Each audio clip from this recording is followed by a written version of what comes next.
Ginpangunahan sang Filipina tennis star nga si Eala kag volleyball star nga si Bryan Bagunas bilang mga flag bearers sang Philippine National Flag sa seremonya sa Parade of Nations sa opening sa 2025 Southeast Asian Games dito sa may Bangkok, Thailand. Para kay Alex, ang pag-uyat sang hayay sang Pilipinas isa ka eksperyensya nga kaangay nga damgo sa iya career bilang atleta sang Pilipinas.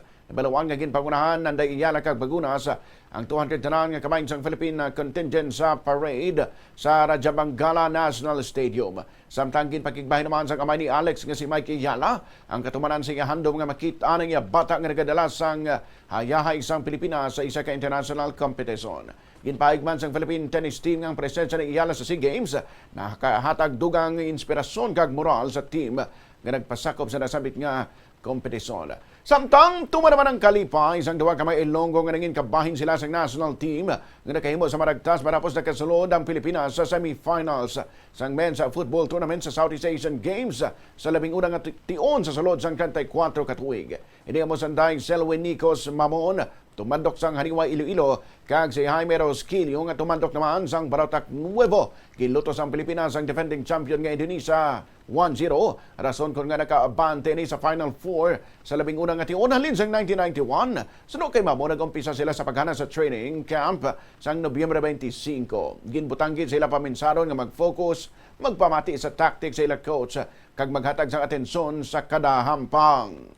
Sobra gid ka happy tanan kay kay naka-bring kami pride kag syempre hindi lang pangalan namon dala dire kag bilog gid nga bansa amon gina-represent diri sa SEA. Oo, every game namon ara gid mga parents ang upod namon kag may mga Pinoy man nga ari diri sa Thailand naga-watch gid sila every game kag support.